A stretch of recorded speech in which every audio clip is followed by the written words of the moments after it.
আয়োজিত গান, কবিতা, সাহিত্য ও আড্ডার এক অভিনব অনুষ্ঠান ভাবনা। অনুষ্ঠানে উপস্থিত থাকবেন বিশিষ্ট আবৃত্তিকার তাপস নাগ। অংশগ্রহণের জন্য যোগাযোগ করুন স্ক্রিনে দেওয়া নাম্বারে। অনুষ্ঠান দেখুন প্রতিদিন সকাল 7:30। নমস্কার, আমি তাপস নাগ। প্রতিদিনের মতো শুরু করছি চ্যানেল ভিশন আয়োজিত আপনাদের প্রিয় অনুষ্ঠান আজকের ভাবনা। আপনারা জানেন আজকের ভাবনা দীর্ঘ 4 বছর অতিক্রান্ত হয়ে তার নিজস্ব ছন্দে গতিতে এগিয়ে চলেছে। পশ্চিমবঙ্গের সাংস্কৃতিক মননকে আরও ঋদ্ধ করার জন্য আজকের ভাবনার অবশ্যই একটা গুরুত্ব রয়েছে। এটা পর্দার ওপারে যারা আছেন তারা অস্বীকার করেন এবং প্রতিনিয়ত আমরা সেই চেষ্টাই করি সুস্থ সংস্কৃতির প্রচার প্রসার এবং যোগ্য ব্যক্তিত্বদের জায়গায় তুলে ধরা, এবং আজকের ভাবনা সেই কাজটাই নিখুঁতভাবে করে যাওয়ার চেষ্টা করে। আর বিভিন্ন দিন বিভিন্ন বিষয় হয়, আপনারা জানেন। আজকের বিষয় কবিতা। কবিতা বলতে আজ কিন্তু কবিতা আবৃত্তি নয়। আপনারা যে বিষয়টা আমি বরাবরই বলে থাকি, কবি ছাড়া জয় বৃথা। কবিরাই এই সমাজ জীবনের একটা বিশেষ সম্পদ। তো আমাদের মধ্যে আজকে এই প্রজন্মের একজন উল্লেখযোগ্য কবি উপস্থিত আছেন। আমার বাঁ দিকে কবি অলিপা বসু। নমস্কার। অলিপা বসু দীর্ঘদিন ধরেই কবিতা লিখছেন, পাশাপাশি শিক্ষকতার সঙ্গে যুক্ত। তাই বুঝতেই পারছেন শিক্ষা সংস্কৃতি দুটোর মেলবন্ধন। যদিও রবীন্দ্রনাথ বলতেন কোমল হীরের টুকরোকে বলে বিদ্যে, তার থেকে যে জ্যোতি ঠিকরে বেরোয় সেটাই কালচার। তো সেক্ষেত্রে রবীন্দ্রনাথ অবশ্যই কালচারের প্রতি একটু পক্ষপাতিত্ব করেছেনই। আর আমরা পরাবিদ্যা অপরাবিদ্যা যেগুলো জানি, সেখানে অপরাবিদ্যার উপরই একটু গুরুত্ব আরোপ করে থাকি। তা খুব স্বাভাবিকভাবেই সংস্কৃতি ছাড়া একটা জাতি কখনো সঠিক জায়গায় পৌঁছতে পারে না। অলিপা দীর্ঘদিন ধরে কবিতা লিখছেন, কবিতার সঙ্গে ওঠা বসা, কবিতাকে অন্তর থেকে ভালোবাসেন এবং ইতিমধ্যে জীবন সৈকতে বলে একটি বইও তার বেরিয়েছে। আমরা প্রথম কবিতায় চলে আসি। অলিপা আজকে কি কবিতা শোনাবে আমরা শুনি। আমার প্রথম নিবেদন মালঞ্চ পাঠ করছি। লতানো গাছের মতো বড় জড়িয়ে জড়িয়ে থাকি তোমাকে। আমি যে অবলম্বন প্রিয় তা তোমার অজানা নয়, আমারও বলার নয়। তোমার চোখে চোখ রেখে নীল আকাশ থেকে বন্ধুর পথ বেয়ে স্বপ্ন সাজালাম। দমকা ঝড় বৃষ্টিতে যা পাওয়া গেল তা কম কিছু নয়। এখন আমার এই সাপে কাটা শরীর নিয়ে কত কাল যে ঘুমাইনি তা কারোর জানার কথা নয়। তবুও পরোপকারীর বাস যে কোনো কথাই গোপন থাকে না। সময়ের বিন্দু বিন্দু দিয়ে টপ টপ রক্তক্ষরণের মতো চোখ জুড়িয়ে যায় ঘুমে। মোহভঙ্গে তলিয়ে যাচ্ছি ঘুমের দেশে।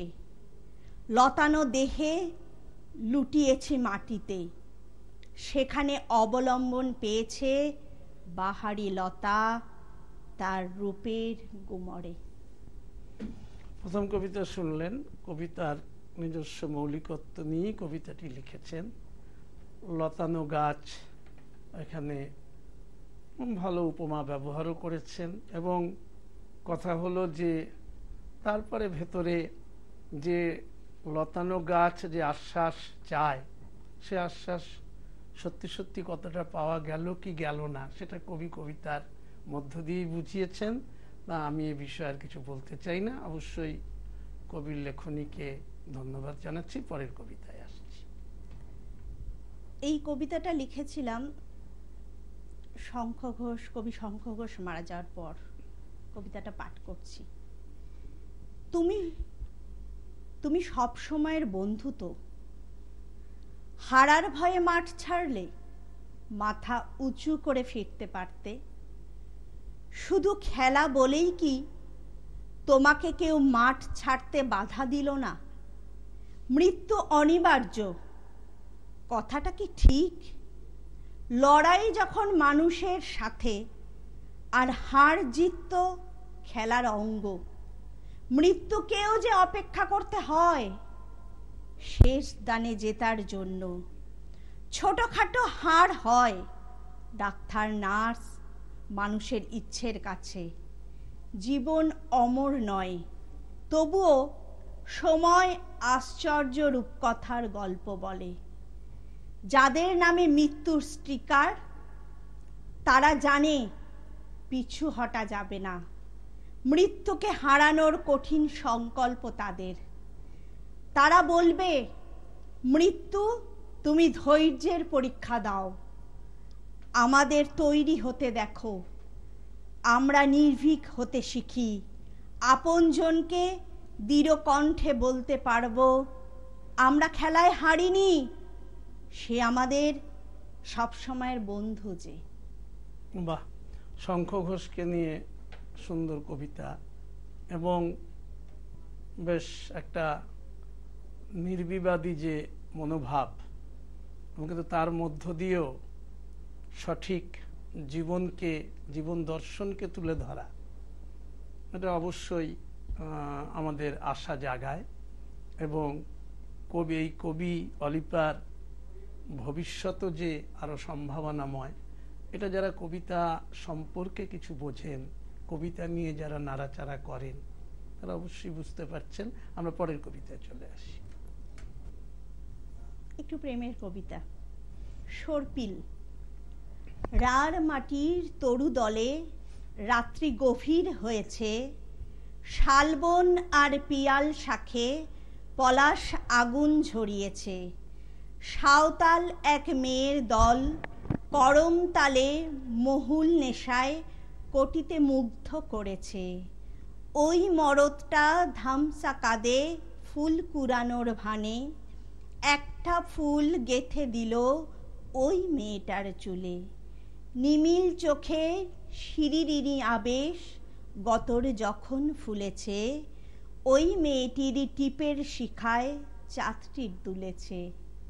তটিনী পাহাড় বেয়ে সোদামাটি ছুঁয়ে ছুঁয়ে সর্পিল পথের বাঁকে লোনা জল চিবুকে মেখে, পূবের দিকে পাহাড় কোণে বাদা ভূমির মেঘের দলে পশ্চিমা ওই বাতাস যখন এলো, কি ভীষণ কেতন কেঁপেছে, শিষ্ণ কামে আগুন ছড়ালো।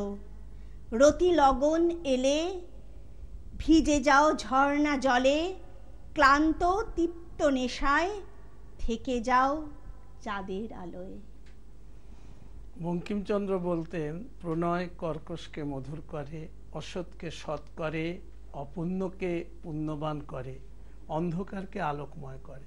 আসলে এই প্রণয় বা প্রেম এর দৃষ্টিভঙ্গি যারা কবি সাহিত্যিক তারা বিভিন্নভাবে দেখার চেষ্টা করেছেন।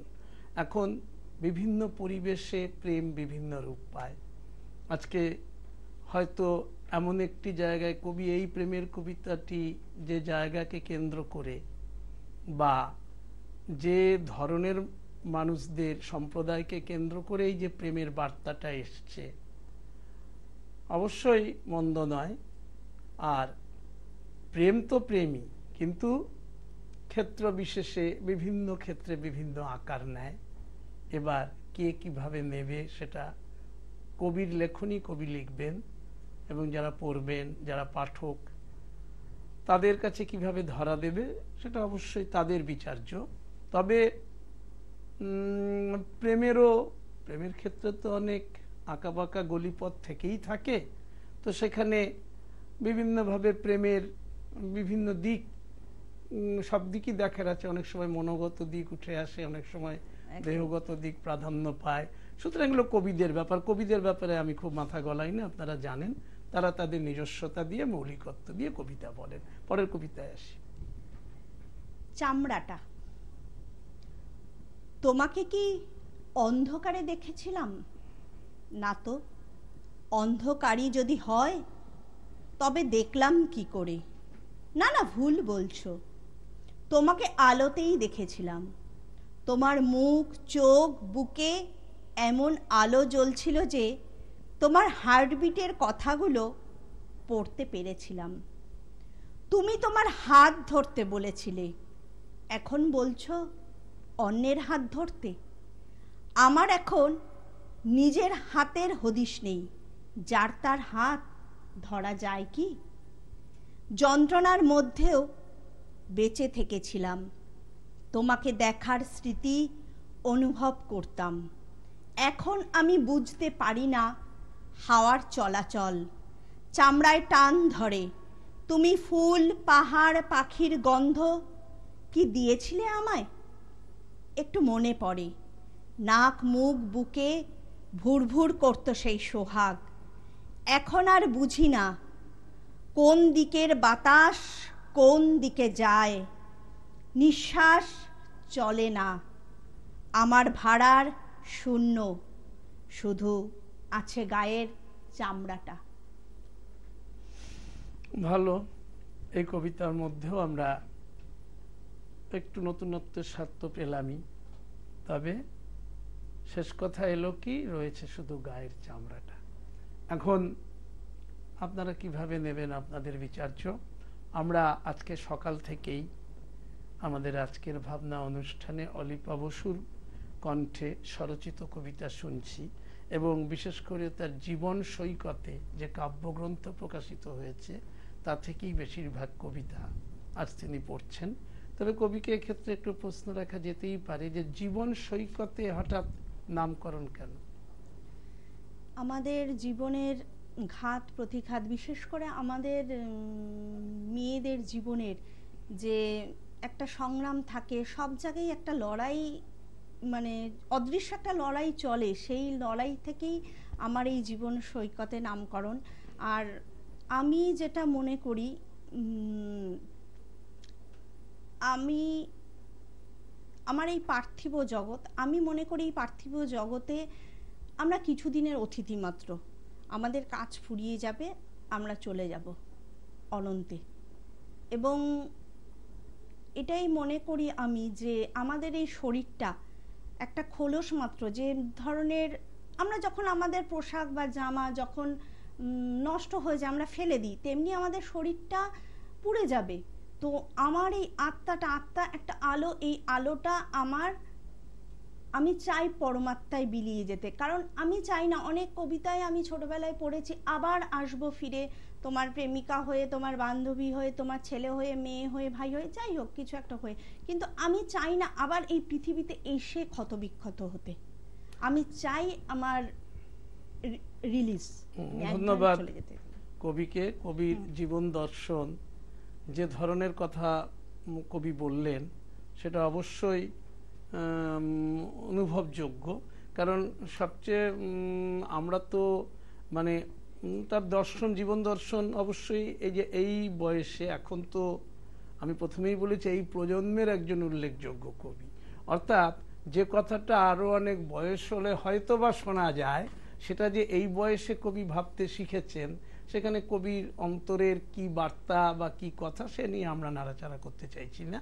কিন্তু প্রশ্নটা হলো যে কবি অলিপা বসু খুব সত্যি কথাই বলেছেন, এটা খুব মানে গ্রহণযোগ্য কথা, যে আমরা রবীন্দ্রনাথ নিজেই বলেছিলেন যে রক্তকরবী কবিতাতে উলঙ্গের কোনো, রক্তকরবী নাটকে উলঙ্গের কোনো পরিচয় নেই, বানিয়ে তোলা কাপড়ে আমরা কেউ রাজা কেউ ফকির। সুতরাং আমরা তো সত্যি কথা বলতে পৃথিবীতে দুদিনের জন্য এসেছি, কিন্তু এই যে সার সত্যটা কবি এখনই বুঝেছেন, এটা অবশ্যই প্রত্যাশা জাগায়। যদি সকলেই এইভাবে ভাবতে শেখেন তাহলে বোধহয় সমাজ বা জীবনটা আরো অন্যরকম হয়। এই বাস্তব সত্যটা অনেকে মানতে চান না। কারণ জীবনানন্দ দাশ যখন 8 বছর আগের একদিন কবিতায় লেখেন, তবুও তো পেঁচা জাগে, গলিত স্থবির ব্যাং আরো 2 মুহূর্তে ভিক্ষা মাগে, আরেকটি প্রভাতের ইশারায়। সুতরাং বুঝতেই পারছেন, মানুষ মরতে মরতে, ধুঁকতে ধুঁকতে তখনও সে চাইছে আমি আরেকটা দিন বাঁচি। এই যে বাঁচার অদম্য আদিম আকাঙ্ক্ষা, শুধু বাঁচতে চাই বাঁচতে চাই, এর বাইরে যে কবির দৃষ্টিভঙ্গি, অবশ্যই অন্তত আমি ব্যক্তিগতভাবে এটার প্রশংসা না করে পারলাম না। এবং এই দৃষ্টিভঙ্গির এই স্বচ্ছতা এবং জীবন সম্পর্কে এই যে গভীর যে দর্শন। তবে হ্যাঁ, একটা কথা কবি বলেছেন, হয়তো ব্যক্তিগতভাবে আমার খুব পছন্দ হয়েছে কিনা জানি না, আমি কিন্তু হাজার যা পাই বারে বারে এই পৃথিবীতে ফিরে আসতে চাই। হ্যাঁ, সে আমি জীবনানন্দের মতোই বলতে চাই, আবার আসিব ফিরে ধানসিঁড়িটির তীরে এই বাংলায়। সুতরাং কবি আসতে চাননি, তিনি প্রকৃতিতে আসতে চেয়েছেন, প্রকৃতিতে আসতে চেয়েছেন। কিন্তু ওই প্রকৃতিতেই আসি, আর যাই আসা হোক, আসার একটা ইচ্ছা আছে। অর্থাৎ অলিপা যেটা বলতে চাইছে, হ্যাঁ, হতবিক্ষত হই, তাতে কোনো আপত্তি নেই, কিন্তু অলিপা যেখানে বলতে চাইছে একেবারে পরমাত্মায় বিলীন হয়ে যাওয়া, এই জীবনে আমি মোক্ষ পাবো। আচ্ছা, তো এই ধরনের চিন্তা ভাবনা, আধ্যাত্মিক চিন্তা বলতে পারি এটাকে, মানে একটা খুব দর্শন, মানে একটা আধ্যাত্মিক দর্শন, জীবনবোধ কোন জায়গায় গেলে যে আমি আর নতুন করে পৃথিবীতে আসতে চাই না। পথটা খুব কঠিন, মায়া ত্যাগ করতে হবে, অর্থ ত্যাগ করতে হবে, কামনা ত্যাগ করতে হবে। না, তবুও এই যে বাণী, এটাই আস্তে আস্তে আরো সেইভাবেই নিশ্চয়ই এগোবে, বা এই চিন্তা কজন করতে পারে। যাক, আমরা কবিতায় আসি। এরকমই একটা লেখা, প্রবোজ্জা। তো প্রবোজ্জা বলতে আমি বোঝাতে চেয়েছি চূড়ান্ত পজিটিভিটি, আর উপনিষদ, অখণ্ড উপনিষদ হিসাবে আত্মোৎসর্গ, মানে দুধ সাদা নিহারিকা পথে আমি অনন্তে মিলিয়ে যাব। তো শুরু করছি। আমি যে প্রবোজ্জা, এখানে একা দাঁড়িয়ে শান্ত হলুদ চৈত্রের অবেলায়, সাঁকোজে আগুনে জ্বলছে, আমি কি হব নদী পার? শরীর জুড়াতে নদীতে দিয়েছি ঝাঁপ, নিয়তির ফলায় অসহ্য যন্ত্রণা, আমি যে কৌশলের সাঁতার জানি না, কথার গায়ে শব্দ কঠিন হয়ে ওঠে, মঞ্চের আলোয় সবাই মুখোশ পড়েছিল, অন্ধকার হতেই বেরিয়ে এসেছে আসল মুখ নিরাপদে, খরস্রোতা নদী আমাকে ছিঁড়তে চায়, এ পথ কালো, ও পথে গভীর রাত, কোন পথে যাব আমি, শুধু হাবুডুবু খাওয়া, কোথায় আমার প্রবাস, কোনো মাটি নেই, মিত্র মা এর মধ্যেও কোনো ভেদাভেদ নেই, কেবলই অস্তিত্ব রক্ষার লড়াই। এসবের আমি কি জানি, তবে ভেতরে একজন আছে, সে দেখে চলে ঝোড়ো হাওয়ায়, আগুনের হলকায়, তোমাদের আলোর পৃথিবী কিভাবে ত্রুটিহীন হয়ে ওঠে, চাঁদের টানে ফুলে ওঠে সাগরের জলতল, অমাবস্যার চক্রান্তে ধেয়ে চলে মেঘদল, বিন্দু বিন্দু জলকণা সহমত হয়ে তৈরি করে বজ্রগর্ভ মেঘ, জঙ্গল মরুতে বিদ্যুৎ রেখা দেখা দেয় মহানগরীর আনাচ কানাচ, হয়তো ধান গম জব শস্য দানার গ্রাম গ্রামান্তরে। এসবের আমি কি জানি, কিছুই বুঝি না আমি, তবে ভেতরে একজন আছে, অপেক্ষার অদৃশ্য কৌশল, ভাঙা সাঁকো পেরিয়ে দেখি তোমার উর্বর ক্ষেত, ঘুমের মধ্যে বৃষ্টি আসে, মায়া প্রেম শ্রম জড়ানো কথারা আমাকে জাগায়, ছড়িয়ে পড়ে এলোমেলো, সঞ্জীবনী ফুলের সতেজ আভাসে এগিয়ে চলি রক্ত নদী পার হয়ে নীল অতলান্তে, আমার প্রবাস আমি যে প্রবজ্জা। বাহ, তবে এই কবিতায় কবি কিন্তু কৌশলে কিছু কথা তুলে ধরেছেন, শুনিয়ে দিয়েছেন সমাজকে। কারণ এই যে কৌশলের সাঁতার তো আমি জানি না, অর্থাৎ সাঁতার জানি, সাঁতার তো সবাই কাটে, কিন্তু কৌশলী সাঁতার তো বুঝতেই পারছেন আজকে সমাজ জীবনে, সংস্কৃতি জীবনে কৌশলী খেলা তো চলেই। কারণ যোগ্যতাহীন ব্যক্তিরা তো একটু কৌশলী সাঁতারের দিকেই তাদের অবলম্বন, সঠিক সাঁতার কাটলে তাদের পক্ষে অন্তত মুশকিল আছে। তো যাই হোক, আরেকটা জায়গায় মঞ্চে সবাই মুখোশ, অর্থাৎ এই যে মুখ আর মুখোশের পার্থক্য কবি ইতিমধ্যেই ধরে ফেলেছেন, এবং তার লেখনীর মধ্য দিয়ে বেরিয়ে আসছে এই রূঢ় সত্যটা, যে এইভাবে মানে কবিতার জগতে ধরে ফেলা, এটা যেমন তুলে ধরেছেন, আর খরস্রোতা নদী ছিঁড়তে চাইছে প্রতি মুহূর্তে, কি শিখতে চাইছে তা কবি জানেন, আমি আর আপনারা যারা বোধ সম্পন্ন মানুষ, কারণ আজকের ভাবনা চ্যানেল ভিশন আয়োজিত আজকের ভাবনা, আমি প্রথমে আপনারা সবসময়ই বলি, আপনারা জানেন পশ্চিমবঙ্গের সাংস্কৃতিক মানচিত্র একটা নতুনত্ব, একটা নতুন ভাবনা, এটা ছেলে খেলা করার মঞ্চ নয়। কাজে এইখান থেকে যে কথাটা আমরা বলার চেষ্টা করি যে অবশ্যই খরস্রোতা নদী ছিঁড়তে চায়, কে কিভাবে ধরবেন তার ব্যাপার। রামকৃষ্ণদেব বলতেন যার যেমন ভাব তার তেমন লাভ। সুতরাং আপনারা বুঝে নিন আর কোন দিকে যাব, অর্থাৎ কবিও যত কোথায় যেন একটা উভয় সংকটে পড়েছেন, একটা অস্তিত্বের লড়াই নিয়েও। যাকে ঠিক আছে, আমরা পরের কবিতায় আসি। এবার একটু অন্যরকম কবিতা, লজ্জাহরণ। এই বিস্তৃত কপাল জুড়ে সিঁদুর কি হবে, যন্ত্রণাগুলোকে সযত্নে এঁকেছি প্রতিদিনের লিপলাইনারের দাগে, গভীর চুম্বনের লিপস্টিকে লেগে আছে যাযাবর জীবনের অজস্র উষ্ণ প্রস্রবণ। রক্তকরবী বিষাক্ত যামিনী আমি হলেও কি হবে শরীরের কামড়ে থাপড়ে ছাপড়ে। এটুকুই তো চাওয়া, একটু বিশ্বাস, কমপক্ষে কিঞ্চিত মলয় বাতাস। একটু হাঁটতে শিখেছি, এ দায় শুধু আমার নয় তোমারও। জানো তো ডিকশনারি ভুলে ভরা, নিঃশর্ত নিঃস্বার্থ মানে খুঁজি না আর।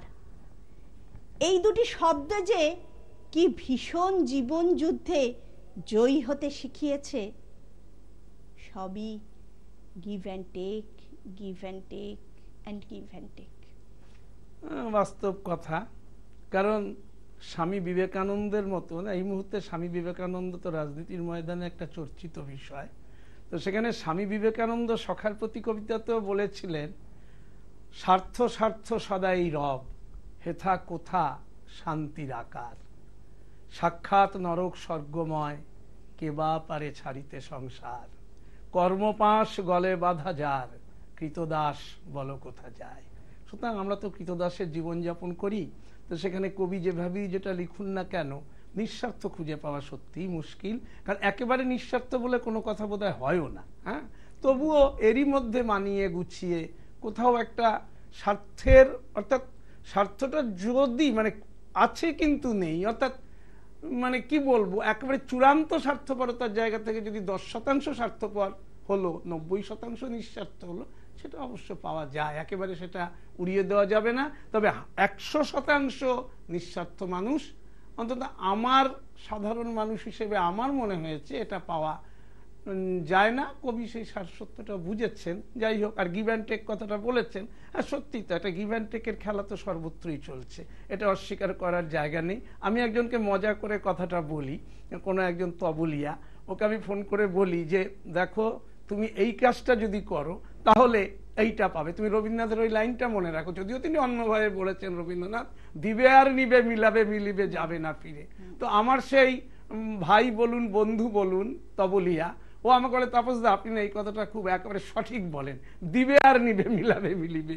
তো সুতরাং এই যে বিষয়টা সাংস্কৃতিক জগতে থাকতে থাকতে অলিপা সহজেই অনুধাবন করেছে, এটা অবশ্যই তার কৃতিত্ব, তার অন্তত ধীশক্তি, তার মেধা তাকে চিনতে শিখিয়েছে। আর সত্যি কথা বলতে গেলে কবিদের তো মনোবিদ হতেই হবে। আচ্ছা, আমরা পরের কবিতায় আসি। হ্যাঁ, এখানে আপনি যখন স্বামী বিবেকানন্দের কথা বললেন, তাকে স্মরণ করে একটা পড়ছি, মার্গ। গোপনে বড় ভালো লাগে তোমাকে সাজাতে, সঙ্গোপনে পঞ্চগুণের সমাহারে স্বগতোক্তি করি। তুমি পার্থিব ক্ষৌণী ক্ষিতি, বিশেষণে বিশেষণে বৃতি তুমি, গড়ে তুলি নিঃসঙ্গ নিজস্ব বিবাগী জগৎ। পাওনা ত্যাগের জয়ে নিবৃত্ত থেকে রাজমুকুট ফেলে মেখেছি পথের ধুলো। মৃত্যুর আগে আবারও জন্ম চাই, পড়ন্ত বিকেলে একান্তে বাতাস বয়ে চলে। নিভৃতে আলো আধারি খেলায় সন্ধ্যা তারা জুই কামিনী আলাপনে মুখর ব্যস্ত বিকেলের সাথে।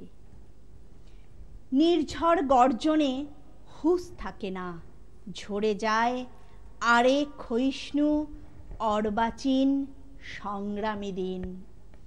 এক বুক নিঃস্বতায় সকল পাওয়া ত্যক্ত, এক ঘর নির্জনতায়। প্রত্যাশী গাছ আর বয়ে যা নদীর ধারায়, আমার দরজায় দাঁড়ানো খোলা আকাশ। দেখি ভালোবাসার কান্নায় ভূমিষ্ঠ হওয়া আধারের আলো দিয়ে সন্ন্যাসী বেশে স্রষ্টা হেঁটে যায়। বাহ, তো সন্ন্যাসী বেশে স্রষ্টা হেঁটে যায় এবং বিভাগী জগৎ কবির পছন্দের। সুতরাং এ তো আগেও কবি সম্পর্কে কথা উঠে এসছে। তা আমরা যদি অলিপাকে এই মুহূর্তে কিছু প্রশ্ন করি যে শিক্ষা জগতে থেকে এবং সংস্কৃতি জগতে থেকে কোন দিকটা বেশি মনকে টানে? আমি সবখানেই আমি আছি, আমি ক্লাসে পড়াচ্ছি, সংস্কৃত জগতে বিভিন্ন আলোচনায় আছি, কিন্তু কোথায় যেন আমার মনে হয় আমার একা থাকতে বড্ড ভালো লাগে। আমি একা নিজের মতো থাকতে, আমি আছি এখানে, মনে হচ্ছে কোথায় যেন ভেতরে ভেতরে আমি একা আছি। আচ্ছা, মানে একাকিত্ব নয়, আমার একা থাকাটা খুব প্রিয়। আচ্ছা আচ্ছা, একা থাকাটা তার মানে একার মধ্যে দিয়ে অনেক কিছু পাওয়া, এটা খুবই সুন্দর কথা। আমার খুব পছন্দের। যখন আমরা সবার মধ্যে থেকেও আনন্দ হচ্ছে, বিয়ে বাড়ি আছে, অনুষ্ঠান বাড়ি আছে, সব জায়গায় আছে, কিন্তু আমি মনে হচ্ছে কোথায় যেন আমি একা একাই ভালো লাগছে। তাহলে এটাই তো মানে আগামী দিনে বড় কবি হওয়ার লক্ষণ। এবং সত্যি তো বাজে বকার থেকে ওই একা থাকার মধ্যেও একটা আলাদা অন্তর জগৎ এটা তৈরি করতে পারা একটা মানুষকে অনেক পূর্ণতা দেয়, এটা অস্বীকার করার জায়গা নেই। আচ্ছা, স্বামী বিবেকানন্দের কথা যখন কিছুটা উঠেছেই, স্বামী বিবেকানন্দ তো বলতেনই যে education is the manifestation of perfection already in man. মানুষের মধ্যে আছে। যখন আপনি শিক্ষক হিসেবে শিক্ষকতা করতে গেলে আপনাকে তাদের বিষয়গুলোকে জাগিয়ে তোলার ব্যাপারটা করতে হয়। আবার আরেকটা কথা এসছে কোন একজনের কথায়, education is the cultivation of mind.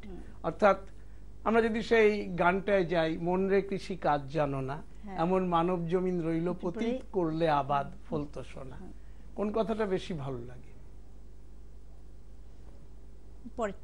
পরেরটা। আচ্ছা, তা যাই হোক, এই যে মানব জমিন, এটাকে সঠিকভাবে চাষ করা, অর্থাৎ আমরা মনটাকে যদি বড় করতে পারি, বৃহত্তর মন নিয়েই কিন্তু সাংস্কৃতিক প্রেক্ষাপটে এলে অবশ্যই কিছু একটা করা যায়। ক্ষুদ্র স্বার্থ, ক্ষুদ্র ক্ষুদ্র ব্যাপারগুলোকে যদি আমরা বর্জন করতে পারি, তাই না? আচ্ছা, তাহলে কবি হিসেবে আগামী দিনে চাহিদা কি? কবি হিসেবে চাহিদা যে কিছু কি নাম ডাক খ্যাতির দরকার আছে? রবীন্দ্রনাথ যেমন খ্যাতির বিড়ম্বনাও দেখিয়েছেন, তো খ্যাতির প্রয়োজন আছে না আমি লিখে যেতে চাই? আমি কবি হতে আসিনি। আচ্ছা আচ্ছা, আমি নিজের মনে একা একা থাকতে, আমি খুব একটা যে অনুষ্ঠান এখানে আমি ম্যাক্সিমামই ফোন আমি সেভাবে ধরি না, আমার হোয়াটসঅ্যাপও নীল দাগ ওঠে না, টাইম কখন অফ করছে অন করছে আমি দেখি না, আমার থাকি না। তাহলে আমার মনে হয় যেন আমার এই ভাঙনটা হবে না। আমার ভাঙন বড় প্রিয়, নিজের ভাঙন। মানে ঈশ্বর আমাকে নিয়ে এসেছে, ঈশ্বরের সাথে আমি চলে যাব, আর কেউ আমার কেউ না, বিষয়টা। এবং ওইটাই, এবং রামকৃষ্ণদেব তো বলতেনই যে মানুষ নিজের ইচ্ছাটা গাছের পাতাও নাড়তে পারে না। তো কবি ঈশ্বর বিশ্বাসী, আগামী দিনে ঈশ্বর তাকে যে পথে নিয়ে যাবে তিনি সেই পথেই যাবেন। আর বুঝতেই পারছেন আমাদের সময় অতিক্রান্ত। আমি অলিপা বসুকে সঙ্গে নিয়ে তাপস নাগ আজকের মতো আপনাদের কাছ থেকে বিদায় নিচ্ছি, এবং অলিপা বসুকে আরেকদিন আমাদের চ্যানেল ভিশন আয়োজিত আজকের ভাবনায় আসার আমন্ত্রণ জানিয়ে রাখলাম। সেই সঙ্গে অলিপাকে নিয়ে আমি তাপস নাগ আজকের মতো আপনাদের কাছ থেকে বিদায় নিচ্ছি। আবার প্রতিদিন যা বলে যাই, আগামীকাল ঠিক সকাল 7:30 আবার দেখতে ভুলবেন না চ্যানেল ভিশন আয়োজিত আপনাদের এই প্রিয় অনুষ্ঠান আজকের ভাবনা। নমস্কার। চ্যানেল ভিশন আয়োজিত